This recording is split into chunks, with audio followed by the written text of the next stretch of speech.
संभल जो सिटी है, इसका मेंशन महाराज ययाति के समय का बताया गया है। दावा हो रहा है वो हरिहर मंदिर का है या कल्की मंदिर का है? ये हरिहर मंदिर का दावा है। संभल की उत्पत्ति, वहाँ का जो धार्मिक स्थल है वो एक है या एक से अधिक है?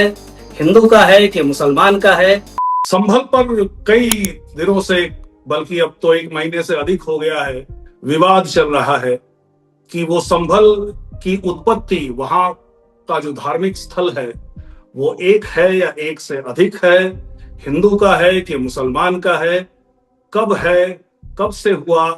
इन सारी चीजों को एक पिटीशन के रूप में जब कोर्ट में प्रस्तुत किया गया तो इसका कोर्ट से जाहिरी तौर पे जांच के आदेश हुए। जांच में आर्कियोलॉजिकल यानी पुरातत्व की जो जांच होनी थी उसके आदेश दिए गए और उसके बाद बहुत हंगामा हुआ, थोड़ी हिंसा हुई, कुछ लोगों की जान गई, बाकी लोग घायल हुए। और इन सब के बीच में ये इशू, ये विषय राष्ट्रव्यापी विषय बन गया। लोगों की इच्छा बढ़ गई, इसके पीछे इतिहास क्या है ये जानने की इच्छा बढ़ गई। To discuss all this, we have a person who is extremely knowledgeable, if I may put it that way, on the issue. Not only has he made a video which has kind of gone viral on YouTube, and so many people have watched it, appreciated it, and there isn't one point that Mr. Saurabh Pratap Ojha has made in that video that could be refuted. Nevertheless, very soon, within a week or two, the BBC came up with their own version of the history, obliterating everything that happened to that spot, to that site, before the invaders arrived in our country. To talk more about this and to know the history as it is, without any left or right ideology, without getting into the Hindu-Muslim debate. Saurabh, the stage is all yours. Please explain what is going on. ये हो क्या रहा है और ये क्या हिंदू मुसलमान issue होना भी चाहिए? ये क्या केवल इतिहास का इशू है? ये संस्कार का, संस्कृति का इशू है? सभ्यता का इशू है? ये क्या है? सौरभ जी। नमस्ते सर, आपके सभी दर्शकों को मेरा नमस्ते। संभल का जो इशू है, बेसिकली वो इशू अगर मेन स्ट्रीम मीडिया की बात करते हैं और अभी जो एक करंट डिस्कोर्स चल रहा है उसमें सिर्फ और सिर्फ ये है कि it is a simple case between the possession of Sambhal Shahi Jama Masjid versus Harihar मंदिर। मतलब ये हम इसमें डिबेट चल रही है कि वो मस्जिद जो कभी मंदिर था या नहीं था, या फिर वो मस्जिद कितनी पुरानी है, या फिर वहाँ मंदिर कभी था भी, या सिर्फ ऐसी कपोल कहानियाँ। तो अगर सिर्फ देखा जाए तो सिर्फ इसके दो पक्ष हमें दिखाए जा रहे हैं और सुनाए जा रहे हैं कि टोटली ये हिंदू वर्सेस मुस्लिम की एक डिबेट बन गया है, संभल शाही जामा मस्जिद वर्सेस हरिहर मंदिर के। मगर जो संभल का जो पूरा जो इंटायर इशू है, अगर आप सिर्फ उसको इसी लेंस से देखेंगे तो आपको इस इशू का एक बहुत बड़ा बेस वो समझ में नहीं आएगा, और जो शायद जिसपे अभी ढंग से काम हो भी नहीं रहा है। थोड़ा बहुत आर्कियोलॉजिकल सर्वे की टीम ने काम शुरू किया, जो सभी लोगों ने देखा कि मस्जिद ही नहीं, उसके आसपास की साइट पे जब खुदाई हुई तो बावड़ी मिलती है, कुएं मिलते हैं, काफी पुरानी पहले चीजें। कि आप और विस्तार से जाएं और पूरा आपको समय मिलेगा विस्तार में जाने के लिए, थोड़ा सा एक कंफ्यूजन है वो क्लियर कर दीजिए कि जो दावा हो रहा है वो हरिहर मंदिर का है या कल्की मंदिर का है, या ये क्या दोनों भिन्न बातें हैं या एक ही बात है? एक्चुअली में ये हरिहर मंदिर का दावा है, और कल्की मंदिर का सिर्फ एसोसिएशन सिर्फ पृथ्वीराज चौहान के समय से ही जोड़ रहा है। उसके पहले हरिहर मंदिर सिर्फ भगवान विष्णु और भगवान शिव, इन दोनों का एक कंबाइंड मंदिर जिसका नाम हरिहर मंदिर था, वो विषय था। मगर पृथ्वीराज चौहान के समय उसी मंदिर के जीर्णोद्धार होने का रिकॉर्ड मिलता है, और उसी समय से ये मान्यता हो गई कि ये मंदिर पृथ्वीराज चौहान ने, मतलब ये मंदिर उससे भी पहले से था? जी हाँ। तो कब से था? एकदम शुरू से शुरुआत कीजिए, कब से था? जी जी, एक्चुअली में अगर हम संभल के इस मंदिर की अगर हम हिस्ट्री में जाएं तो हमें सबसे पहले तो इसके अगर हम हमारे वैदिक रिकॉर्ड्स को देखते हैं तो आपको तीन ऐसे पुराण हैं। एक है आपका स्कंद पुराण, एक है आपका श्रीमद् भागवतम पुराण, मत्स्य पुराण। इन तीनों में खासकर श्रीमद् भागवतम पुराण में संभल जो सिटी है इसका मेंशन महाराज ययाति के समय का बताया गया है। ये लिखा अच्छा। हुआ है कि ये लिखा हुआ है कि सम्राट ययाति ने संभल नाम के एक शहर को बसाया था। अब चूंकि वैदिक काल में जो भी बड़े बड़े राजा होते थे, जो भी अपनी सिटी को बताते थे, तो एक बहुत बड़ा भव्य मंदिर पूरी सिटी के लिए वो जरूर कंस्ट्रक्ट करते थे। फिर भले ही हम साउथ में जाके देख लें या फिर हम आपके मैसूर जो रियासत के जो मंदिर हैं, आप बाकी और अब तो नॉर्थ इंडिया में तो काफी कम बचे हैं, पर लेकिन जो एक मूलतः हमारी परंपरा होती थी पूरे भारत की, वो यही होती थी। तो उस मंदिर का नाम हरिहर मंदिर था। उस मंदिर अच्छा। की डिटेल जो लिखी हुई है वो यही है कि ये मंदिर भगवान विष्णु और भगवान शिव इन दोनों के लिए ये मंदिर था, क्योंकि वैष्णवाइट और शैवाइट दोनों हम्म। इकट्ठे एक साथ इस मंदिर में पूजा अर्चना कर सके। इस जी। मंदिर का रिकॉर्ड ययाति जी के समय मिलता है, जो कि हम्म। आपके तीनों पुराणों में इसका मेंशन है। तो मतलब अब ययाति का आप जो नाम ले रहे हैं, उन्होंने जी केवल संभल को ही नहीं बसाया बल्कि उन्होंने इस मंदिर की भी स्थापना की, आप कह रहे हैं? जी जी अच्छा। जी अच्छा। हाँ, जी। क्योंकि उसी समय ही ये जो शब्द है हरिहर, ये हम्म। हरिहर शब्द उस समय से आया है, ये उसका जी। ओरिजिन है। और उसी समय संभल का जो पहला जो मेंशन है वो हम्म। आपके इसी समय मिलता है। मगर उस समय संभल का नाम सिर्फ संभल नहीं था, उस समय संभल का नाम संभलेश्वर हुआ करता था, अच्छा। जब हम बात सतयुग की कर रहे हैं। और ये बात भी जो है ये खुद जब इसका पहली बार आर्कियोलॉजिकल सर्वे होता है, हालांकि उसकी बात हम थोड़ी देर में करते हैं, मगर उसकी रिपोर्ट के फर्स्ट पैराग्राफ में हम्म। ये बात मेंशन्ड है कि सतयुग में संभल का नाम संभलेश्वर था। आप जब त्रेता में आ जाते हैं तो इसका नाम महदगिरी हो जाता है। आप जब हम्म। द्वापर में आ जाते हैं तो इसका नाम पिंगला हो जाता है। और ये अच्छा। वापस संभल, ये वापस पिंगला से संभल या संभल ग्राम मौर्यंस के समय हम्म। बनता है, जब चंद्रगुप्त मौर्य ने अपना शासन पूरी तरह से भारत में स्थापित कर लिया था। तो ये आपके उस समय लेख तक का में रिकॉर्ड है। आपके जी लेख में जो मैं देख रहा हूं और आपने उल्लेख भी किया मत्स्य पुराण का, मेरे जी विचार से आपने उल्लेख किया, जबकि इसमें पहली बार ये नाम आता है संभल का, और आप कह रहे हैं कि ये संभलेश्वर था उस हाँ समय। और उसके बाद फिर आपके लेख में आता है कि श्रीमद् भगवत पुराण में भी है, स्कंद हाँ पुराण में भी है। तो जी ये जो सारे उल्लेख हैं, आपने अब तक जो बातें बताई, इसकी पुष्टि इन सभी ग्रंथों में होती है? जी इन सभी में संभल से रिलेटेड जो इसमें जो मेंशन है कि हम्म। उसमें सिर्फ ये मेंशन है कि सम्राट ययाति ने संभल नाम के एक शहर को बसाया अच्छा। और वहां हरिहर मंदिर की स्थापना करी, सिर्फ ये मेंशन है। अब संभल को संभलेश्वर सतयुग का जो नाम था वो उसमें मेंशन है। और जी। वही चीज जब इसके फर्स्ट आर्कियोलॉजिकल सर्वे की रिपोर्ट जब बनती है, वो हम्म। भी आपके ब्रिटिशर्स के समय, तब भी वो इस चीज को वेरीफाई करते हैं कि हाँ, संभल का एंशियंट नेम संभल नहीं संभलेश्वर था। तो यहाँ से दोनों चीजें मैच होती हैं जी। कि हमारे पुराणों में जो लिखा है उसकी पुष्टि यहाँ खुद एएसआई की फर्स्ट रिपोर्ट जो आती है उसके फर्स्ट पैराग्राफ में इस चीज को मेंशन किया हुआ है। अच्छा, एएसआई मतलब ये हुआ कि हम शुरू कर रहे हैं सतयुग से, और जी हम मत्स्य पुराण की बात कर रहे हैं, वहां से संभल का इतिहास आते आते आते आते पृथ्वीराज चौहान के समय तक आता है। हम्म, उसके बाद आप आ गए एएसआई में, मतलब कि आधुनिक काल में आ गए आप। जी तो इस बीच भी कुछ हुआ होगा ना, ये मंदिर तोड़ा गया ना, विवाद तो उसी बात का है। तो तोड़ा किसने, कब तोड़ा? एक्चुअली में देखा जाए तो हम हमारा जो पूरा अभी जो जो ये पूरी की पूरी जो संभल का विषय है, ये पूरी हम्म। तरह से अगर हमको उसको समझना थोड़ा बैक एंड फोर्थ जाना पड़ेगा। जी। क्योंकि बहुत सारे लोग ऐसे ऐसे हैं, या यूं हम्म। कहिए कि शायद उनका ये मानना है कि हर चीज जो पुराणों में लिखी है जरूरी नहीं है कि वो गॉस्पेल ट्रुथ है। तो हमें हम्म। उस एक चीज का भी ध्यान रखना चाहिए।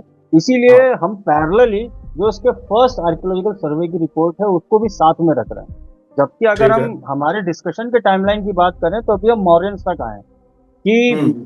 संभल का जो जो नाम था पिंगला से वापस संभल ग्राम चंद्रगुप्त मौर्य के समय हुआ। जी। उसके बाद तक जब पृथ्वीराज चौहान का शासन आता है, तब हम्म।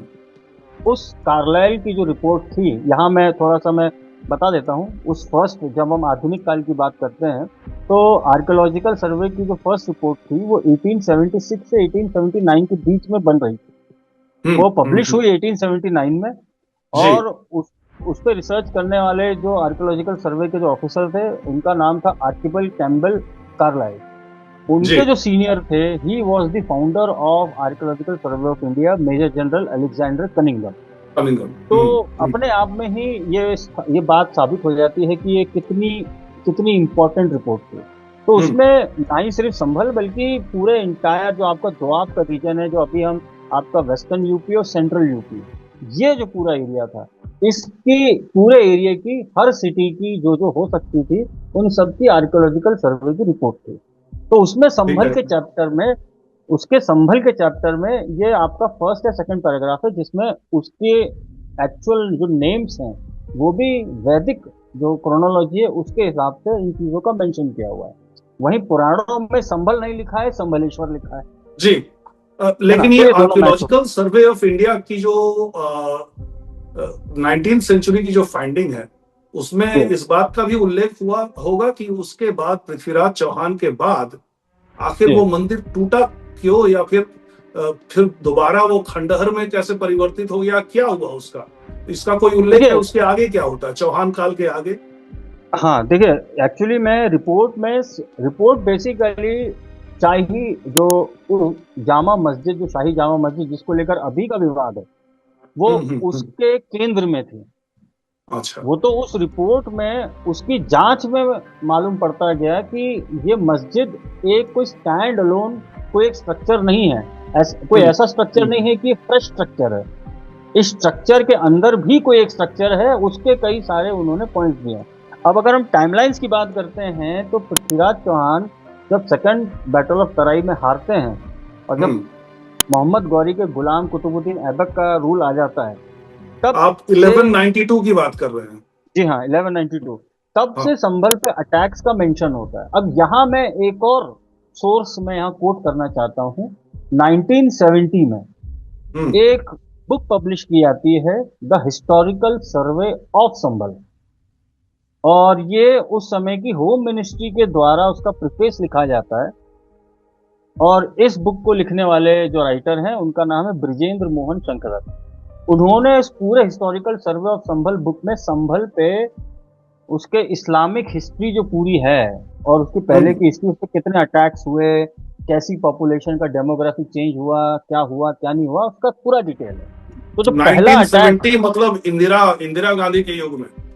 जी, तो यहाँ हाँ। मैं इसीलिए मैं आपको बोल रहा हूँ कि संभल के विषय को समझना है तो हमें ये दो तीन चीजों को साथ में पैरेलली रखना पड़ेगा, तभी हमको हम्म। इस पूरी कहानी को समझने में आसानी होगी। क्योंकि कुछ जगहों पे कोई चीज ऐसी लिखी है कि यहाँ ये मस्जिद है, कहीं जगहों पे मस्जिद का मेंशन ही नहीं है, और हम्म। कहीं जगहों पे सिर्फ मंदिर का मेंशन है। तो अगर हम इन सारे पीसेस को साथ में रखते हैं और इनको इन्हीं के ही क्रोनोलॉजिकल ऑर्डर में रखेंगे, तो हमको पूरी बात समझ में आ जाएगी। मतलब अगर जी। आसान भाषा में कहा जाए, तो सारी चीजें हमारे सामने अवेलेबल हैं, बस कोई इनको अच्छे से जमा के अरेंज करके देख ले। तो अगर हम, नहीं, लेकिन ये जो एएसआई रिपोर्ट जिसकी आप बात कर रहे हैं, उसमें जी, मंदिर तोड़े जाने की बात की गई है या नहीं की गई है? उसमें मंदिर का मेंशन है। उसमें साफ साफ लिखा हुआ है कि मंदिर और मस्जिद का विवाद उस समय भी था। हम्म। उसमें मंदिर तोड़े जाने की बात सिर्फ उस जगह पे लिखी हुई है जहां उनको एक इंस्क्रिप्शन मिलता है, जो कि बाबर के अच्छा। समय का इंस्क्रिप्शन है। उसकी हम्म। बात हम थोड़ी देर में करते हैं। तो हाँ हाँ हाँ। जब आप इस पे आते हैं कि जो अटैक्स होते हैं, तो हम्म। अटैक्स के बाद जो सबसे ब्रूटल जो अटैक था, ब्रूटल अटैक जो था संभल के ऊपर, वो आपका सुल्तान बलबन के रूल में होता है। और ये बलबन का रूल, आप जब आपका गुलाम वंश, जिसे हम स्लेव डायनेस्टी कहते हैं, वो जब हम्म। खत्म हम्म। होती है, और जब हम्म। उसके बाद जब बलबन का रूल आता है इन द लेट आपका 13th सेंचुरी, हम्म। तब इस पे पहली बार संभल पे बहुत बड़ा अटैक होता है। क्योंकि वहां के जो लोकल हिंदू रूलर्स थे, उन्होंने रिवोल्ट करना शुरू कर दिया था। क्योंकि अब एक बड़ा राजा खत्म होता है, एक बड़ा साम्राज्य खत्म होता है, तो हम्म, उस साम्राज्य हम्म, के जो छोटे छोटे उस समय के जमींदार होते हैं, वो छोटे छोटे अपने राज्य बना लेते हैं। मगर चूंकि पूरी तरह से इस्लामाइजेशन नहीं हो पा रहा था, तो उनको हम्म, ग्राउंड लेवल तक उनको हमला करना था। तो संभल पे इतना बड़ा अटैक होता है, एक रिवोल्ट होता है, जिसका जवाब खुद बलबन देने के लिए खुद संभल में आता है अपनी फौज लेकर। और कहते हैं, और खुद उस बुक में इस बात को मेंशन किया हुआ है, जो चैप्टर लिखा है उस बुक में, उस चैप्टर में ही उसकी पहली लाइन ही यही है, द ब्रूचुअल मैसेकर एट संभल। और अच्छा। उसके अंदर ये साफ साफ लिखा हुआ है कि उस अटैक में हिंदू पॉपुलेशन संभल में नेक्स्ट टू जीरो हो गई थी। तो अब मतलब यहाँ 1192 में सेकेंड बैटल ऑफ तरैन के बाद, ये सौ मतलब साल उस बाद, समय गोरी कुछ कर नहीं पाया था, उसके बाद बलबन के टाइम पे ये हुआ। बलबन के टाइम पे, उसके सौ सवा सौ साल बाद, अगर हम अच्छा। आपके हाँ, हम्म, तो उसके सौ सवा सौ साल बाद की ये बात है। क्योंकि कुतुबुद्दीन ऐबक के बाद इल्तुमिश आता है, फिर ब्रीफ टाइम के लिए रजिया सुल्तान आती है, फिर उसके हम्म, बाद बलबन आता है। तो बलबन के हाँ, टाइम पे ये अटैक होता है, और ये पहला रिकॉर्ड है कि फर्स्ट जो बड़ा एक मेजर अटैक हुआ था। क्योंकि इसके हम्म, पहले सिर्फ रेड्स होती थी, कुतुबुद्दीन ऐबक ने भी रेड्स करी थी, हम्म, इल्तुमिश ने भी रेड करी थी। रेड एक अलग हम्म, चीज होती है। रेड में आप जाते हो, थोड़ा बहुत हमला करते हो, छापामारी करते हो और वापस आ जाते हो। हम्म, मगर आप जब एक अटैक करते हो, मीन्स आप हम्म, अपनी पूरी की पूरी एक फौज लेके जाते हो, पूरी सिटी को आप इन सर्कल करते हो और फिर हमला हाँ, करते हो। तो ये हम्म, पहला अटैक था। तो बलबन के इस अटैक में सबसे नोट करने वाली बात यह है कि साफ साफ कुछ सरकारी रिकॉर्ड्स कह रहे हैं कि उस समय Hindu population next to zero हो गई थी। हम्म, तो अब अगर हम इसके ठीक पहले, जब पृथ्वीराज चौहान का टाइम था, जिस समय लिखा हुआ था कि temple was rebuilt, hmm, rebuilt मतलब साफ साफ वो भी कह रहे हैं कि रीबिल्ट हुआ है, बिल्ट नहीं लिख रहे हैं। हाँ, तो वो टेम्पल कौन सा था? क्या वो हरिहर मंदिर ही था? तो हम्म, उसमें उसकी जगह पे हरि टेम्पल भी लिखा हुआ है, हरिहर मंदिर भी लिखा हुआ है। हम्म, हरि टेम्पल ज्यादा लिखा हुआ है, जी, क्योंकि एक बड़ा एंशियंट टेम्पल जिसको रिबिल्ड कराना था, वो वही था। तो इसीलिए वो वन प्लस वन होके टू हुआ है, क्योंकि एक ही अच्छा, मंदिर है इतना पुराना हम्म, जिसका रिकॉर्ड मिल रहा है, जो आपके हम्म, पुराणों में है कि वो हरिहर मंदिर है। और पृथ्वीराज जी, भी एक पुराने मंदिर का जीर्णोद्धार कर रहा है, जो कि एक बहुत ही एक इम्पोर्टेंट मंदिर है, जो कि एक राजा कर रहा है। एक हम्म, राजा उसी मंदिर का जीर्णोद्धार करेगा जो किसी बहुत पुराने राजा ने बनाया जी, होगा, जो सिटी जी, का मंदिर होगा, है ना। हम्म, तो यहाँ से कड़ियाँ जुड़ती हैं। और इसी टाइम संभल में ये बात थी पहले कि पृथ्वीराज चौहान ने जो मंदिर का जब जीर्णोद्धार कराया, तो वो पूरी तरह से हरिहर मंदिर के बजाय हरि मंदिर हो गया। मतलब वो पूरी तरह अच्छा, से वैष्णवाइट मंदिर हुआ। पहले वो हम्म, वैष्णवाइट प्लस शैवाइट मंदिर था। पृथ्वीराज के टाइम पे ये मेजर टर्न आया कि वो मंदिर पूरी तरह से वैष्णवाइट मंदिर हुआ, और वो कल्कि अवतार से एसोसिएटेड हुआ। क्योंकि जी, अगर हम हमारे वैदिक जो बाकी के जो पुराण हैं, जैसे हम्म, आपका कल्कि पुराण या वेद व्यास के द्वारा लिखे हुए बाकी के जो अन्य पुराण हैं, जो आपके हम्म, सब पुराण कहलाते हैं, उसमें पढ़ेंगे तो हमारे जो इंडियन क्रोनोलॉजी है, इंडियन हिस्ट्री है, उसमें इस बात का मेंशन है कि संभल नाम की जगह पर कल्कि अवतार प्रकट होंगे। ये एक प्रोफेसी है, अगर हम आज की लैंग्वेज में बात करें। जी, बलबन के अटैक के बाद इस मंदिर का बचे रह जाना, ये एक पॉसिबिलिटी है कि नहीं है, ये एएसआई को पता लगाना, ये एक सबसे मेजर बड़ा क्वेश्चन है। नंबर वन, कार्लाइल की रिपोर्ट में सीधा पृथ्वीराज के बाद सीधा वो सिर्फ और सिर्फ शाही जामा मस्जिद पे आ रहा है। इसलिए हम्म, उसमें बातें, जो बीच की बातें थी, वो बीच की बातें 1970 की बुक में आती है। क्योंकि कार्लाइल की रिपोर्ट सिर्फ और सिर्फ उस एक साइट के सर्वे की थी, उसने सिर्फ वो उस चीज पता सर्वे लगा के जो उसके बारे में सामने मेरे मिली। मन में एक और प्रश्न है, मैं आपसे पूछूंगा।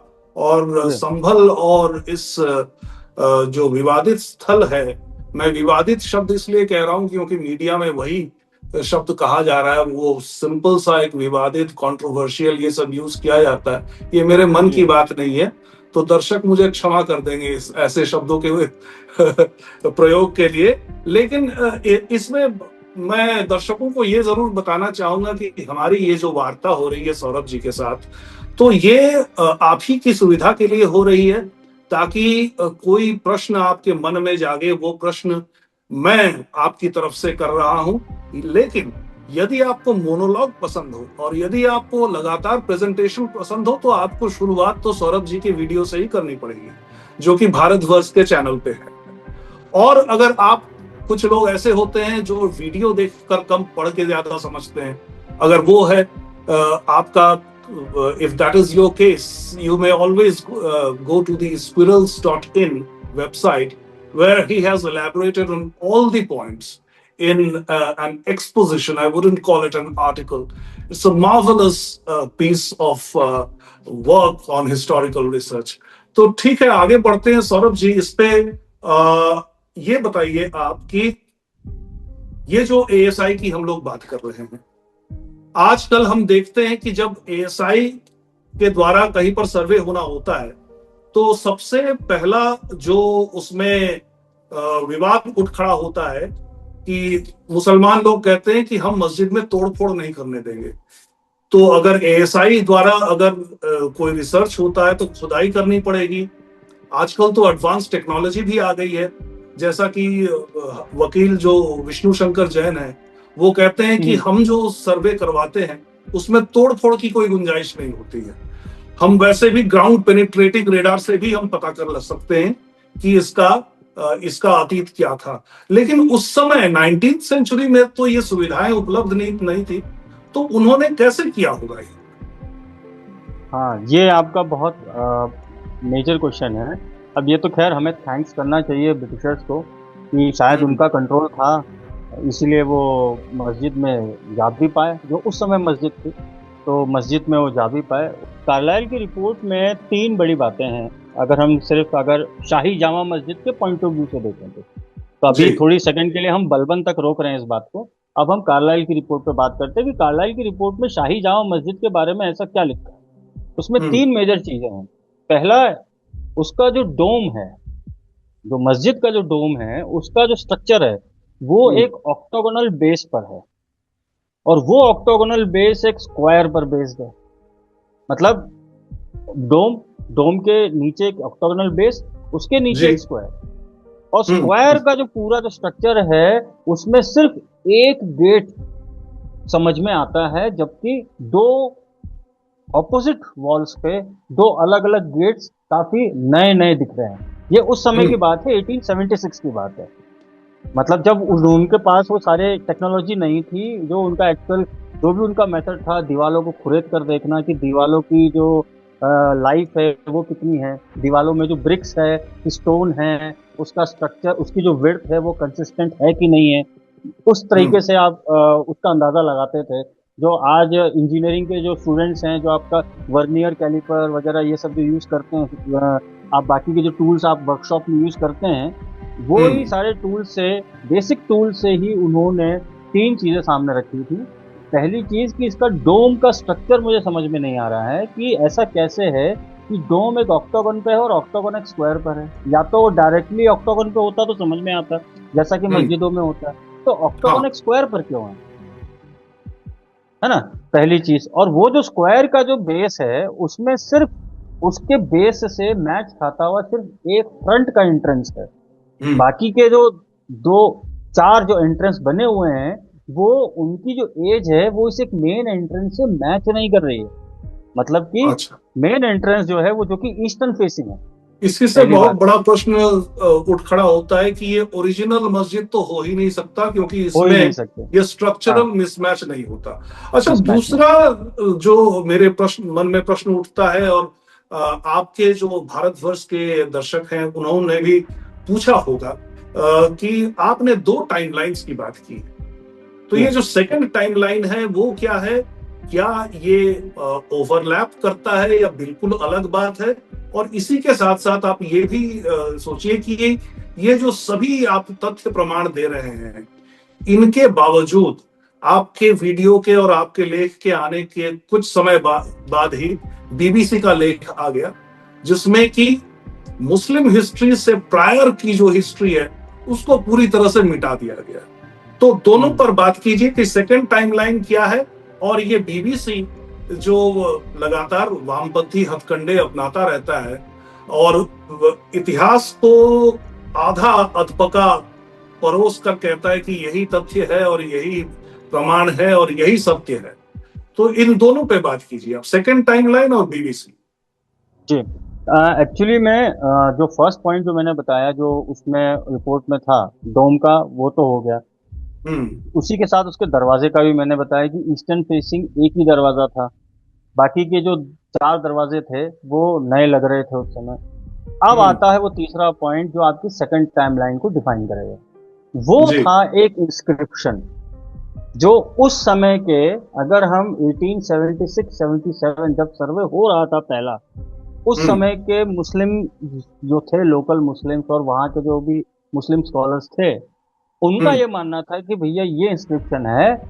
इस इंस्क्रिप्शन को आप देखो, इसमें साफ साफ लिखा है कि इस मस्जिद को बाबर के कमांडर मीर हिंदू बेग ने बनवाया था।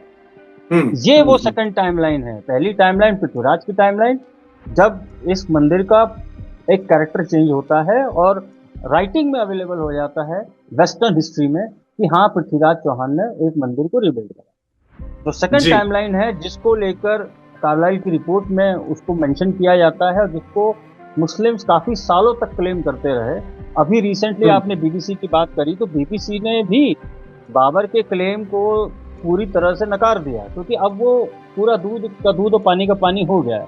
मगर हम्म। इसमें हम्म। एक बात जो सब मिस कर रहे हैं, जो उस रिपोर्ट में लिखी है कि सर्वे से 10-15 साल पहले 1857 के ठीक बाद ही इस एक साइट के ऊपर हिंदू वर्सेस मुस्लिम्स के बीच में इस साइट को लेकर एक सिविल केस हुआ था, एक सिविल सूट फाइल हुआ था। और मुस्लिम्स ने वो केस हिंदुओं से उसी झूठे इंस्क्रिप्शंस के सहारे जीता था। जो हम्म। इंस्क्रिप्शन जो मुस्लिम्स ने क्लेम करा था कि इस इंस्क्रिप्शन में बाबर और कमांडर मीर हिंदू बेग लिखा हुआ है।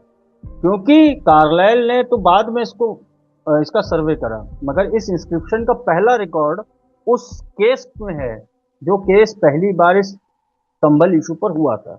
तो डेफिनेटली ये वाला केस का मेंशन होना बहुत जरूरी है कि हम्म। पहली बार जो एक सिविल सूट में केस लड़ा गया था, उस केस में मुस्लिम पक्ष हिंदू पक्ष से जीत गया था इसी इंस्क्रिप्शन के सहारे। और 15 साल बाद जब संभल का सर्वे होता है, तो इसी इंस्क्रिप्शन की जब जांच की जाती है, तो उसके अंदर लिखा होता है बाबर का नाम शाह जमजा बाबर, जबकि बाबर का ओरिजिनल नेम है जहीरुद्दीन मोहम्मद बाबर। तो ये जो मुसलमान पक्ष भारी पड़ा हिंदू पक्ष पर इस केस में, तो वो केस कहाँ लड़ा गया था? किसी कोर्ट की बात कर रहे हैं आप? कहाँ, जी कब हाँ, ये बात? ये देखिए, ये 1857 के बाद का मेंशन है कार्लाइल की रिपोर्ट में। उस केस की डिटेल में सिर्फ दो ही लाइन लिखी हुई है कि एक सिविल केस हुआ था और एक बहुत ही लोकल केस था, बहुत ही लोकल केस, जो हम्म। उन्होंने सिर्फ उसको 2-3 लाइनों में ही लिखा है कि केस हुआ था जिसको लेकर उस समय के जो हिंदू थे उन्होंने प्रोटेस्ट करा था। और उनका ये नैरेटिव था, उनका ये कहना था कि ये इंस्क्रिप्शन बैकडेट करके लगाया गया। और अभी मैंने थोड़ी देर पहले आपको बताया कि जब इस इंस्क्रिप्शन की जांच करी खुद कार्लाइल ने, तो उनको भी इस इंस्क्रिप्शन में गलती मालूम पड़ी कि बाबर का नाम इतना गलत कैसे हो सकता है। बाबर का पूरा नाम शाह जमजा बाबर नहीं है, बल्कि हम्म। जहीरुद्दीन मोहम्मद बाबर है। बिल्कुल। और फिर उन्होंने अपनी रिपोर्ट में एक लाइन और लिखी है जो बहुत ज्यादा इंपॉर्टेंट है। वो ये है कि जब उन्होंने वापस क्रॉस क्वेश्चनिंग करी उन्हीं मुस्लिम स्कॉलर्स की और उन्हीं लोकल रेसिडेंट्स की, तो वो सब के सब प्राइवेटली ऑफ द रिकॉर्ड ये बोल रहे हैं कि हाँ हाँ, वी आर कन्फेसिंग कि ये जो इंस्क्रिप्शन है ये बैकडेट करके लगा। अच्छा। तो हाँ, तो अब यहाँ तो एक और प्रश्न खड़ा हो गया है। अभी तक ये प्रश्न है कि हरिहर मंदिर जो है उसका क्या हुआ। अब तो हम्म। ये प्रश्न है कि शाही जामा मस्जिद को बनवाया किसने, क्योंकि बाबर वाला हाँ। नैरेटिव तो 10 हो गया। और यही बात आप देखिए, बीबीसी के भी जो अपने उन्होंने लेख छापे, उन्होंने क्या किया, उन्होंने बाबर वाले आर्ग्यूमेंट को तो डिबंक कर दिया, मगर उन्होंने ये बात नहीं बताई कि शाही जामा मस्जिद आखिर बनी कब हाँ, और हरिहर क्योंकि मंदिर का बलबन क्या की हुआ। बात ही नहीं हुई। इस जिस केस की आप बात कर रहे हैं, बाबर की जी। बात कर रहे हैं, बलबन की बात नहीं कर रहे हैं। और बलबन की ये वाली जो घटना है, इस हम्म। घटना को, अब अगर आपने एक वर्ड यूज करा था इस्लामिक हिस्ट्री, राइट, हम्म। हम्म। इस्लामिक हिस्ट्री की ही एक बुक है, उसका नाम है तारीख फिरोज शाही, जो फिरोज शाह तुगलक के टाइम पे कंपाइल की गई थी, जो कि आपके पूरा जो एंटायर दिल्ली सल्तनत का पीरियड था, राइट फ्रॉम बलबन से लेकर तुगलक तक, उन सब की डिटेल्स, उन सब के ऑर्डर्स, जो भी उनके नए कानून बने या फिर कैपिटल इधर से उधर शिफ्ट हुई या जो भी उनके लॉज थे, उन सब का विवरण है। तो जो संकदर की जो बुक जिसके बारे में मैंने आपको बताया 1970s में जो पब्लिश हुई, उस बुक ने तारीख फिरोज शाही को कोट करा है और लिखा है कि बलबन का ये रूथलेस मैसेकर हुआ है। तो अब अगर हम बीबीसी के ही लॉजिक को पकड़े हैं तो ठीक है, बाबर को छोड़ते हैं, बलबन पे आते हैं। ठीक है, अब यहाँ बलबन के अटैक में कहीं ये मेंशन नहीं है कि मंदिर का क्या हुआ, और शाही जामा मस्जिद का भी कोई मेंशन नहीं। उसके बाद जो दूसरा सबसे बड़ा अटैक होता है या जिसकी संभावनाएं हैं, उस संभावनाओं से पहले एक बहुत बड़ी घटना है जिसका मेंशन इब्न बतूता नाम के एक इंटरनेशनल उस समय के एक ट्रेवलर थे, जैसे मौर्यन, बहुत ही मशहूर, हाँ बिल्कुल जी, जैसे मौर्यन डायनेस्टी के समय हमारे देश में एक चाइनीज ट्रेवलर आए थे आपके, तो वैसे ही इब्न बतूता आए थे। तो इब्न बतूता ने अपनी राइटिंग्स में लिखा है कि उस समय की जो चाइनीज मंगोल एम्पायर थी, मैं जानबूझ के चाइनीज मंगोल एम्पायर कह रहा हूँ क्योंकि वो युआन डायनेस्टी नहीं थी, वो लास्ट ऑफ द मंगोल्स थे। तो जो उसने लिखा है मैं उसी को ही कोट कर रहा हूँ। तो चाइनीज मंगोल एम्पायर ने अपना एक एम्बेसडर, एक डेलीगेशन, ऑफिशियल डेलीगेशन उस समय के दिल्ली के सुल्तान के पास भेजा था फॉर अ परमिशन। उनको परमिशन चाहिए थी कि आपकी एम्पायर में एक सिटी है जिसका नाम संभल है, हमें वहां एक मंदिर को रीबिल्ड करने की इजाजत दे। अगेन आप देखिए, पृथ्वीराज चौहान के समय भी रीबिल्ट वर्ड, और यहाँ भी रीबिल्ट। ठीक है, अगर पृथ्वीराज चौहान के समय अगर रीबिल्ट हुआ है तो 100-1.25 सालों बाद या तो मंदिर फिर से जर्जर अवस्था में हो गया होगा, या फिर मंदिर तोड़ा गया होगा। मंदिर की क्या हालत हुई किसी को नहीं पता, मगर वो रीबिल्ड करने की बात वो तुगलक, वो आप ये बात मैं कर रहा हूँ इब्न बतूता की। Ibn Battuta late 13th century में भारत में था, 8 साल वो था, और वो मेहमान था मोहम्मद बिन तुगलक का। तो मोहम्मद बिन तुगलक के रॉयल कोर्ट में उसने ये सारी बातें रिकॉर्ड करके अपने जर्नल्स में लिखी हैं। तो अब यहाँ मैं बता दूं, अब यहाँ वो आपने एक प्रश्न किया था कल्कि अवतार का, तो यहाँ उस बात का मेंशन करना बहुत, जी हाँ, अब यहाँ वो कड़ी जुड़ती है कि देखिए, जब हम हिंदू टेक्स्ट की बात करते हैं तो हमारे जो कल्कि पुराण है इन सब में कल्कि अवतार के बारे में मेंशन है। ऐसे ही आप अगर बौद्ध टेक्स्ट देखें, और उसमें भी सबसे पुराने जो बौद्ध टेक्स्ट हैं वो आपके टिबेटन बौद्ध टेक्स्ट हैं, तो उनमें एक सिटी का मेंशन है कल्कि अवतार से रिलेटेड जिसका नाम है शंभला। हमारे इसमें भी संस्कृत में संभल नहीं लिखा है, शंभला ही लिखा हुआ है। ठीक है, तो संभल शंभला ये एक दूसरे के पर्यायवाची हैं। तो संभल उनके हिसाब से जो तिब्बत में जो लिखा हो, जो तिब्बत के जो एंशिएंट टेक्स्ट हैं उनके भी हिसाब से संभल एक सिटी है जिसमें लॉर्ड विष्णु का लास्ट अवतार रीइंकार्नेट होंगे। मगर उनकी लोकेशन कुछ अकाउंट्स में वो तिब्बत में है, कुछ में मंगोलिया में, मगर उसके बावजूद उनको जब इंडियन संभल के बारे में मालूम पड़ता है या जो भी रीजन हो, उनको डिस्कवरी हुई या फिर उनको पहले से पता था, मगर उन्होंने अपना एक डेलीगेशन भेजा और इंडिया के संभल में वो मंदिर को रिबिल्ड कराना चाह रहे थे। तो अब इससे एक बात और प्रूव हो जाती है कि ये इशू तो अब हिंदुइज्म से उठ के बुद्धिज्म तक चला गया। बिल्कुल, है ना, और इसमें तिब्बत भी इन्वॉल्व हो गया। और जिस तरह से आप उद्धृतियां दे रहे हैं, आपने इब्न बतूता का भी नाम लिया जो खुद एक मुसलमान था, मगरबी ट्रैवलर कहा जाता है उसको हिस्ट्री की किताबों में, और 14वीं शताब्दी में वो था। मतलब कि जिस वक्त की आप घटनाएं बता रहे हैं उस वक्त के बहुत करीब था वो। हाँ, तो वो बेसिकली मोहम्मद बिन तुगलक जो आपके 14th सेंचुरी का जो पीरियड था, लेट 14th सेंचुरी का पीरियड, 1380s अराउंड समथिंग, तो उस टाइम पे जब वो था तब उसने ये चीजों को रिकॉर्ड करा, और उसी के जर्नल्स को बाद में आप अगर टिबेटन जो अभी की जो आपकी रिलीजियस साइट्स हैं उन पे भी जाएंगे तो आपको इब्न बतूता का मेंशन मिलेगा। आप डालिए इब्न बतूता एंड मोहम्मद बिन तुगलक, आपको कई चीजें मिलेंगी। हाँ। तो क्योंकि उसका उसका पूरा इंडिया के टाइम वही था, तो ये एक इम्पोर्टेंट लिंक मिलता है। मगर इसमें एक इम्पोर्टेंट बात ये आती है कि बलबन और मोहम्मद बिन तुगलक के बीच में काफी ज्यादा पानी बह चुका था, मतलब काफी ज्यादा टाइम बीत चुका था, क्योंकि बलबन की हम बात कर रहे हैं 1280 समथिंग, हाँ। हाँ। और आप तुगलक की बात कर रहे हैं 1380 समथिंग, मतलब करीब अगेन 100 सालों का डिफरेंस है। इसमें आप तुगलक से पहले खिलजी थे, है ना, तो खिलजी आ गए थे। मगर आप बलबन के बाद सीधे आपको मेंशन इस एक संभल का इवेंट, जो बड़ा इवेंट है, वो मोहम्मद बिन तुगलक के समय में था। मगर तुगलक के बाद जब लोधी आते हैं, तो उसमें जब सिकंदर लोधी आता है, तो सिकंदर लोधी ने तो संभल सिटी को 4 साल के लिए अपने पूरे एम्पायर की कैपिटल बनाया था। इससे बिल्कुल। आप संभल की इंपॉर्टेंस समझ रहे हैं। और दूसरी बात, संभल और दूसरी बात सिकंदर लोधी के बारे में ये बात बहुत मशहूर है कि वो बहुत ज्यादा ऑर्थोडॉक्स किस्म के रूलर थे। वो बहुत ही रिलीजियस, उनका जो लीनिंग था वो बहुत ज्यादा था। उन्होंने अपने कार्यकाल में कई सारे मदरसे, कई सारे मौलवियों को ट्रेन करने के सेंटर्स बनाए।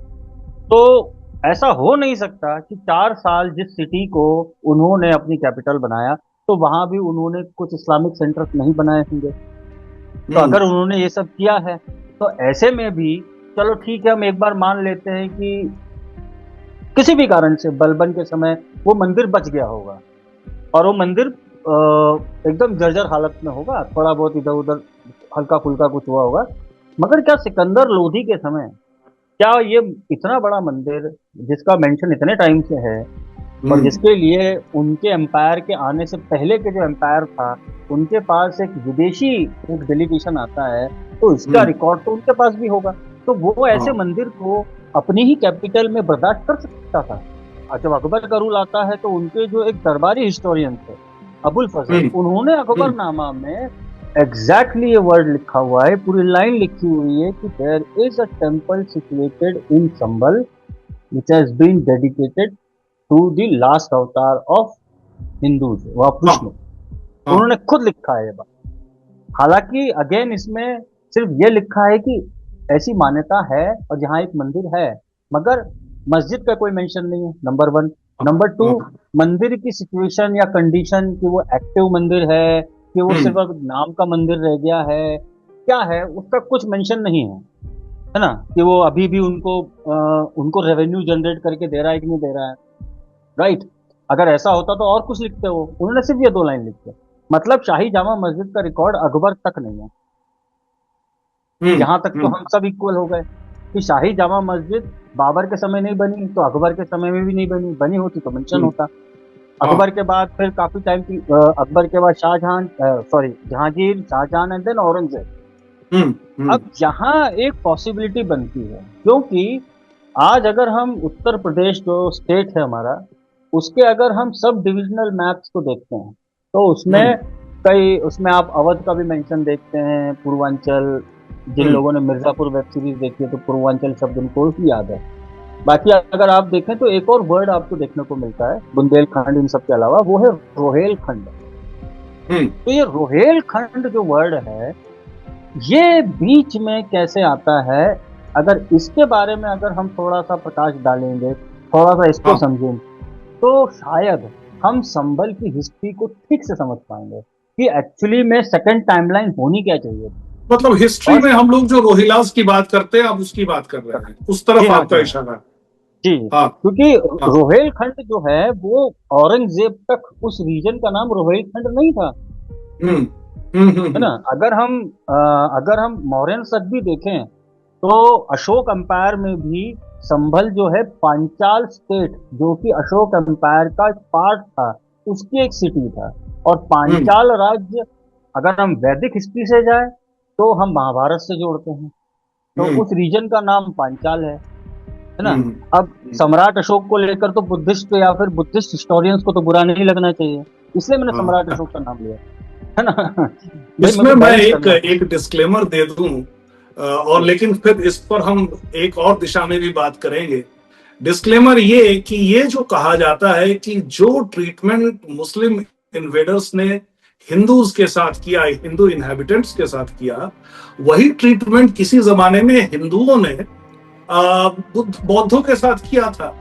इसमें एक बहुत बड़ा लोचा ये है कि एक तरफ तो हिस्ट्री में ये कहते हैं कि नहीं, हम पुराणों को नहीं मानते, हम रिलीजियस टेक्स्ट को नहीं मानते, जबकि ये पूरा का पूरा जो दावा है कि हिंदुओं ने बौद्धों के साथ वैसा ही किया था जैसा बाद में मुसलमानों ने हिंदू से किया, ये बुद्धिस्ट रिलीजियस टेक्स्ट से लिया गया है, ये किसी हिस्ट्री की किताब से नहीं लिया गया। जैसे पुष्यमित्र शुंग की बात की जाती है इसी प्रसंग में कि उन्होंने बौद्धों के साथ बहुत अत्याचार किया, हालांकि बाद में जो न्यूट्रल जो इतिहासकार था उन्होंने कहा, इतिहासकार थे, उन्होंने कहा कि इसका कोई प्रमाण नहीं मिलता है, ये जबरदस्ती का आरोप लगाया गया है।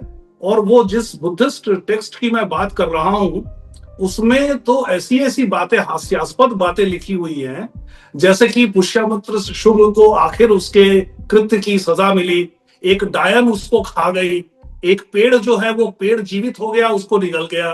तो इस तरह की किताब पर लिखी हुई बातों के आधार पर आप कह रहे हैं कि हिंदुओं ने बौद्धों के साथ वही किया जो मुसलमानों ने बाद में हिंदुओं के साथ किया। तो खैर, अगर आप उसको सच में इतना आप सैक्रोसैंक्ट मानते हैं कि नहीं वही हिस्ट्री है, तो आप हमारे साथ हो जाइए फिर, क्योंकि यहाँ पर तो बुद्धिस्ट इंटरेस्ट और हिंदू इंटरेस्ट मेल खा रहा है। तो आप उसको बुद्धिस्ट हेरिटेज को फिर वापस लेने की कोशिश कीजिए, ये क्यों नहीं करते आप? जी सौरभ जी, कंटिन्यू कीजिए। तो आपने जो एक बात बोली ना सर कि बुद्धिस्ट वाली, इसमें एक बहुत बड़ा एक पेंच है। आपने जिन टेक्स्टों का रेफरेंस दिया हुआ है, ये वो बुद्धिस्ट टेक्स्ट हैं जो टिबेटन टेक्स्ट के बाद लिखे हुए हैं। क्योंकि पहले तो वो इस बात को माने कि वो कौन से वाले बुद्धिस्ट हैं। यहाँ बहुत सारे को ये नहीं पता है कि अम्बेडकराइट बुद्धिस्ट भी हो सकते हैं। हाँ, अम्बेडकराइट बुद्धिस्ट भी हो सकते हैं, या फिर बोध गया वाले बुद्धिस्ट भी हो सकते हैं, या फिर वो कौन से बुद्ध, या फिर क्या जितने बुद्धिस्ट हैं, क्या आज तक किसी भी बुद्धिस्ट जो भी एक्टिविटीज होती हैं या जो भी पॉलिटिक्स भी होती है, आप अगर हिंदुओं की पॉलिटिक्स देखें तो कहते हैं कि पॉलिटिक्स और जो रिलीजन है दोनों साथ में भारत में और कई देशों में होता है। मैंने तो कभी नहीं देखा कि दलाई लामा को वो इम्पोर्टेंस दी जाती है। इसका मतलब क्या है? खैर वो एक अलग विषय है, मगर मेरा एक बात यही है कि आप सबसे पुराने जो बुद्धिस्ट टेक्स्ट हैं उनको आप रेफर करेंगे। तो मैं तो सिर्फ टिबेटन बुद्धिस्ट टेक्स्ट हैं इनको, क्योंकि इनकी सबसे ज्यादा प्रामाणिकता है। इनके अंदर वो सारी तंत्र की बातें भी हैं जो हमारे वैदिक तंत्र जो है उससे मेल खाती हैं, थोड़ा बहुत डिफरेंस है। उनके अंदर जो काल चक्र जो डिफाइन किया जाए वो हमारा ही काल चक्र है। खैर काफी सिमिलरिटीज हैं, मगर अब इशू पर अगर हम मेन हमारे टॉपिक पे आए तो अकबरनामा में लिखने के बाद जब औरंगजेब का टाइम आता है तब तक रोहेलखंड का कहीं मेंशन नहीं। तो ये, और कार्लाइल ने भी ये लिखा कि 1857 के बाद जब जो फर्स्ट वॉर ऑफ इंडिपेंडेंस, उन्होंने तो उसको म्यूटनी लिखा, तो उनके ही शब्दों को मैं कोट कर रहा हूँ कि 1857 की म्यूटनी के बाद ही मुस्लिम्स को इस साइट का पोजेशन मिला। ये एक इंपॉर्टेंट लाइन है, क्योंकि इसका विवाद रिसेंट विवाद था जो करीब उनके हिसाब से 100-125 साल का आ सकता है, ये उनके हिसाब से। और इसको हम प्रूव कर सकते हैं क्योंकि शाही जामा मस्जिद का रिकॉर्ड कार्लाइल के अलावा एक और जगह मिलता है जहां तक हम पहुंच रहे हैं। रोहिल्लास बेसिकली एक ऐसी ट्राइब है जो बेसिकली कांधार बेस्ड ट्राइब थी, जो बाद में इन्वेजन्स के चलते आज की जो करंट जो डूरेंट लाइन है अफगानिस्तान पाकिस्तान बॉर्डर, स्वात वैली, इसके आसपास सेटल हुई थी। और ये पूरी की पूरी ट्राइब है, ये पूरी तरह से अगर हम इनकी कास्ट की बात करें तो ये बेसिकली ज्यादातर इसमें पश्तून्स हैं, पठान। तो ये वो ट्राइब है। तो ये ट्राइब में रोह का अर्थ ही होता है पत्थर, कंकड़, जो रॉकी टेरेन्स होते हैं, हिली एरियाज होते हैं वो। मगर रोहिल्ला माइग्रेट भारत में जब होना शुरू हुए, जिनका पहला रिकॉर्ड मिलता है वो जब मिलता है जब औरंगजेब ने 1680-70s के अराउंड फतावा आलमगिरी, जो इंडियन सब कॉन्टिनेंट के मुस्लिम्स हैं, उनके लिए कोड ऑफ कॉन्डक्ट बुक बनवाने का फैसला लिया था, जिसको बनने में 17-18 साल लगे थे।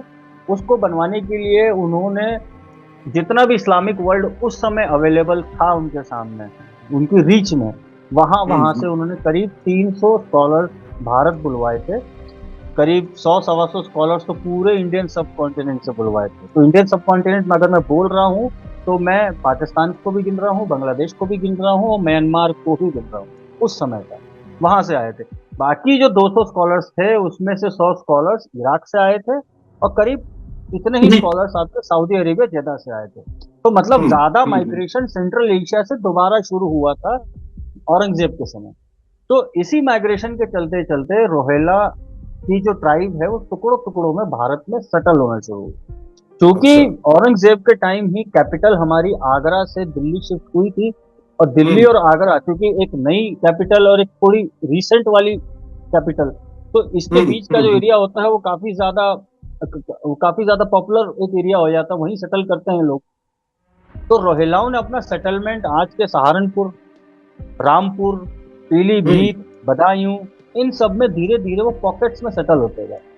मगर ये सेटलमेंट नादिर शाह के अटैक के बाद एकदम से ओपन हो गया, क्योंकि नादिर शाह ने पूरी तरह से वो गेटवे ओपन कर दिया 1739 के उसके अटैक में। तो तब तक आप यकीन नहीं करेंगे कि तब पहली बार रोहिलाओं के एक कमांडर का मेंशन मिलता है जिसका नाम हम्म, था दाऊद खान।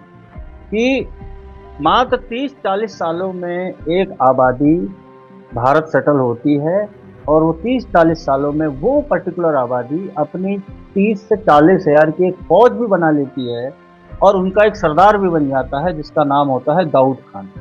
और अगर हम हाँ, आज के करंट कंटेम्पररी बात करें तो जहां से आजम खान जी चुनाव लड़ते थे रामपुर, तो हम्म, रामपुर की जो हिस्ट्री है, उनका जो लीनियज है, उनके जो पहले नवाब थे, सबसे फर्स्ट पहला नवाब जो जिनको जागीर मिली थी, हम्म, वो असल में रोहेला ही थे। और वो एक कन्वर्टेड एक जाट लड़का था जिसको कन्वर्ट करा गया था और कन्वर्ट करने वाले यही दाऊद खान। ये इतना बड़ा अटैक है जिसके बारे में इतना कुछ लिखा जाए तो उस अटैक में एक इतने बड़े मंदिर का बचा रह जाना नेक्स्ट टू इम्पॉसिबल है। तो हाँ, यहाँ हमको ये ट्रेस मिलता है कि इस सेंचुरी में, इस टाइमलाइन में इस मंदिर को कुछ ना कुछ तो हुआ है। अब हाँ, अगर हम अब अगर हम शाही जामा मस्जिद कब बनाई गई, तो चूंकि हमने अभी तक देखा कि औरंगजेब तक, अकबरनामा तक शाही जामा मस्जिद का कोई मेंशन नहीं है। अब हम्म, हम औरंगजेब तक आ गए हैं और औरंगजेब के टाइम पे एक ये ट्राइब आ जाती है रोहेला। और आज के समय में संभल जो है वो रोहेल खंड के अंदर है आज के मैप के अकॉर्डिंग।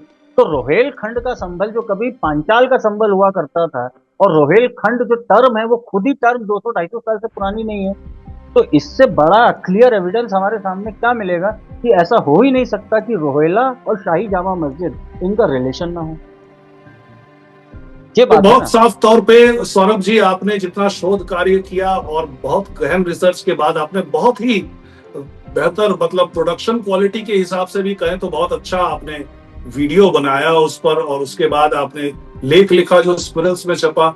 आपका वीडियो उपलब्ध है भारतवर्ष के चैनल पर। शाही जामा मस्जिद का कार्लाइल की रिपोर्ट से पहले एक और बार मेंशन मिलता है, वो एक आखिरी मेन पॉइंट है जिसपे, हम्म, और वो ही चीज आज के करंट शाही जामा मस्जिद केस से जुड़ी हुई है। क्योंकि शाही अभी जो इशू चल रहा है केस में, इसमें 8 पिटिशनर हैं विष्णु शंकर हम्म, जैन जी के साथ। उसमें से एक पिटिशनर एक मंदिर के महंत हैं। वो हम्म, जो मंदिर है, वो मंदिर अहिल्याबाई होलकर ने बनवाया था 1772 के बाद, जब मराठाओं ने वापस थर्ड बैटल ऑफ पानीपत के बाद नॉर्थ इंडिया को रिगेन करा।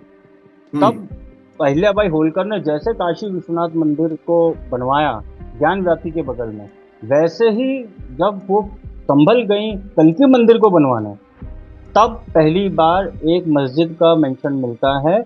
और उसी की पेंटिंग आप सारे विकिपीडिया में देखते हैं। उस मस्जिद की जो एंशियंट पेंटिंग अंग्रेजों के समय बनी हुई है, वो मस्जिद और कोई नहीं, यही शाही जामा मस्जिद थी। तो कार्लाइल की रिपोर्ट से पहले अच्छा, अगर कोई हिस्टोरिकल इवेंट शाही जामा मस्जिद से जुड़ा है तो वो अहिल्याबाई होलकर के समय है। और हम्म, वो समय है हम्म, जब रोहिला एक्टिव थे, रोहिलाओं से उनके लगातार युद्ध हो रहे थे और रोहिलाओं की ही वजह से थर्ड बैटल ऑफ पानीपत हुआ था। तो राइट, राइट, ऐसा हो नहीं सकता कि संभल जो रोहेलखंड में पड़ता है उसका कुछ ना कुछ रिलेशन रोहिला हिस्ट्री से ना हो। और इसका एक चीज और मैं ऐड करना चाहता हूँ कि योगी आदित्यनाथ जी ने अभी अभी विधानसभा में अपने स्पीच में ये कहा भी है कि 1968 या 78, सॉरी 1978 के समय एक दंगा हुआ था मुसलमानों के दो गुटों के बीच में इसी मस्जिद के पोजीशन को लेकर। और वो दो गुट कौन से थे? एक गुट था पठान और एक गुट था तुर्क। अब ये जो तुर्क गुट है ये बेसिकली जो अपने आप को मुगल से एसोसिएट करता है, और जो ये पठान है ये अपने आप को रोहिल्ला से एसोसिएट करता है। तब आप इससे समझ सकते हैं कि ये इशू तो मुसलमानों के अंदर भी दो आइडेंटिटीज को लेकर है कि भाई इस पे पठानों का कब्जा होना चाहिए कि तुर्कियों का कब्जा होना चाहिए, क्योंकि सीधी बात है ये कोई मुगल बिल्डिंग तो है नहीं। अगर अगर होता, मुगल बिल्डिंग होती तो किसी को कोई विवाद ही नहीं होता। तो इसीलिए मैंने बोला कि रोहिला हिस्ट्री का जाना, रोहिलाओं की ट्रेस करना बहुत जरूरी है, क्योंकि रोहेलखंड का नाम इससे जुड़ा हुआ है। और जब तक, इसीलिए चूंकि ये हिस्ट्री एशियन हिस्ट्री से जुड़ा हुआ मामला है, इसीलिए सरकार को, कोर्ट्स को और आर्कियोलॉजिकल सर्वे की टीम को इस इशू को काफी सेंसिटिव तरीके से डील करने की जरूरत है। ये कोई हिंदू वर्सेस मुस्लिम का मैटर नहीं है, क्योंकि मुसलमानों के अंदर भी इसको लेकर एक खींचातानी चल रही है कि ये भाई ये मस्जिद तुर्कियों की है कि पठानों की है। हिंदू वर्सेस मुसलमान करने से कुछ नहीं होगा। और भी एक बहुत महत्वपूर्ण एंगल है सौरभ जी, वो ये कि आज के मुसलमान और तब के मुसलमान, इनकी बातचीत में, इनके दाव में एक मूलभूत अंतर ये है कि आज आधुनिक समाज के दबाव में आकर, आज के कोर्ट कचहरी के दबाव में आकर, सेक्युलरिज्म के दबाव में आकर, और सबसे महत्वपूर्ण बात हिंदुओं के दबाव में आकर, कुछ मुसलमान अपने पुराने कृत्य से पल्ला झाड़ने की कोशिश करते हैं। कहते हैं कि नहीं नहीं, हमने ऐसा नहीं किया, आप गलत इतिहास बता रहे हैं। और लेकिन तब के जो मुसलमान थे, जिनको की किसी लाग लपेट की जरूरत नहीं थी अपने इस्लाम को दिखाने के लिए, शो ऑफ करने के लिए, पहले इन्वेडर से लेकर औरंगजेब तक, उस पूरे दौर में मुसलमान आकर कहता था, जैसे सोमनाथ के विध्वंस के समय कहा गया कि वो चाहे तो सिर्फ मंदिर को तोड़ के चला जाता, लेकिन वो अपने हम मुसलमानों को कैसे ये दिखाता कि मैं एक काफिर की भूमि से वापस आया हूं और वहां बुत परस्ती को मैंने बर्दाश्त कर लिया, मैंने बुत को तोड़ा नहीं। तो इसलिए उस समय के जो मुसलमान थे वो बेरोक टोक जो करते थे वो कहते थे, वो मानते थे हमने किया है। आज जो कह रहे हैं नहीं नहीं नहीं, हम तो ऐसा नहीं करते, हमने ऐसा नहीं किया है, हमारे इस्लाम में तो ये फरमान जारी किया गया है, कुरान में ये बात लिखी गई है, हदीस में ऐसी हिदायत दी गई है कि ऐसा नहीं करना चाहिए, इसलिए हमने नहीं किया। लेकिन तब की बात और थी। इस पर आप कंक्लूडिंग रिमार्क्स कीजिए सौरभ जी। इस पे मैं बस अपना कंक्लूडिंग रिमार्क यही दूंगा कि मैं भी कह रहा हूँ कि ये काम मुसलमानों ने नहीं किया। बड़ी शॉकिंग बात है ये। मैं भी कह रहा हूँ मुसलमानों का कोई हाथ नहीं है, आज के मुसलमानों का तो कोई हाथ नहीं है। मैं बात कर रहा हूँ कि ये काम तो रोहिलाओं का है, जो इस देश में 250 साल पहले इलीगल इमिग्रेंट बन के आए थे। तो अगर आज के समय में जब पूरी दुनिया में इलीगल इमिग्रेंट्स को लेकर एक चर्चा चल रही है, तो भारत में जहां रोहिंग्याओं और बांग्लादेशी इलीगल इमिग्रेंट्स को लेकर बात हो रही है, एनआरसी की बात हो रही है, तो हम तो भारत के पहले वाले जो रोहिंग्या जो उस समय रोहिल्ला थे उनकी बात कर रहे हैं। आज के मुसलमानों की तो बातें नहीं कर रहे हैं, हम उनके साथ हैं। मैं यही कह रहा हूँ। तो इसीलिए मैंने बोला कि ये इशू हिंदू वर्सेस मुस्लिम है ही नहीं, ये एक हिस्टोरिकल इशू है, एक सिविलाइजेशनल इशू है, और संभल एक पूरी की पूरी एक रिलीजियस साइट है। तो जैसे मुस्लिम्स के लिए मक्का मदीना है, जैसे क्रिश्चियंस के लिए वेनिस है, वैसे ही हमारे लिए संभल है, क्योंकि संभल में हमारे आने वाले अवतार की प्रोफेसी एक नहीं दो डिफरेंट रिलीजियस टेक्स्ट में मेंशन्ड है। तो हमारे लिए ये साइट, शायद मैं समझता हूँ कि राम मंदिर, मथुरा और आपके काशी, इन तीनों से बड़ा विषय है संभल। इसी से मैं अपना कंक्लूड कर रहा हूँ। इसी के आधार पर आपने जो पूरा का पूरा शोध किया, based on all that you have found out, it becomes imperative on the part of the government, the entire state structure, including the legislature, the executive and the judiciary, इन सबको मिलकर इस पर पहल करनी चाहिए कि सत्य सामने आए, और सत्य जो भी स्थापित होगा उसके आधार पर फिर आगे कार्रवाई होगी, वो बात बाद में आती है। और साथ ही पूरे वैश्विक समाज को, पूरे विश्व को, जो इतिहास के बहुत इतिहास के बहुत बड़े मुरीद हैं, जो ये कहते हैं कि जो कुछ भी है तथ्य प्रमाण के आधार पे होना चाहिए। जो हर बात पे साइंस एंड टेक्नोलॉजी की बात करते हैं, उनको आर्कियोलॉजी पर तो विश्वास करना चाहिए और आर्कियोलॉजिकल सर्वे ऑफ इंडिया की बात पर भी विश्वास करना चाहिए, क्योंकि वो चाहे कार्बन डेटिंग की बात हो या जो भी हो, वो सब साइंटिफिक चीजें होती है। वहां पर कोई भी कॉक एंड बुल स्टोरी तो होती नहीं है। तो इसलिए भारत का पूरा तंत्र इस सत्य को स्थापित करने में लग जाए, इस सत्य को उजागर करे। इसमें हमें चीन का समर्थन मिले, इसमें फ्रांस हो, यूनाइटेड स्टेट्स हो, जहां जहां के इंडोलॉजिस्ट्स हैं जिनको भारत के इतिहास के बारे में जानना है, इससे कोई फर्क नहीं पड़ता कि जो सत्य है वो किस समुदाय के पक्ष में जाता है, क्योंकि ये सामुदायिक मुद्दा है ही नहीं, ये ऐतिहासिक मुद्दा है, ये सभ्यता का मुद्दा है, ये वैश्विक इतिहास का मुद्दा है। तो इन सभी तथ्यों के आधार पर ये पूरा का पूरा एक वर्ल्ड वाइड एक इंटरनेशनल कोलैबोरेशन हो, जिसमें भारत का जो तंत्र है वो बढ़ चढ़ के हिस्सा ले, भाग ले, और उसके बाद आगे हमारा समाज, भारतीय लोग तय करेंगे कि आगे इस पर हमें कैसे कार्रवाई करनी है और इस पर हम आगे कैसे चल सकते हैं। और ये एक बहुत बढ़िया एक टेम्पलेट बन सकता है, जिससे कि हम इतिहास के जितने भी विषयों पर हम वाद विवाद करते हैं, उनका एक स्थायी समाधान कैसे निकले, उसका एक टेम्पलेट संभल के इश्यू से निकल सकता है। इन्हीं बातों के साथ सौरभ जी, आपका बहुत बहुत धन्यवाद, आपके पूरे शोध कार्य के लिए, आपके वीडियो के लिए, आपके लेख के लिए आपको बहुत बहुत साधुवाद, धन्यवाद, नमस्ते।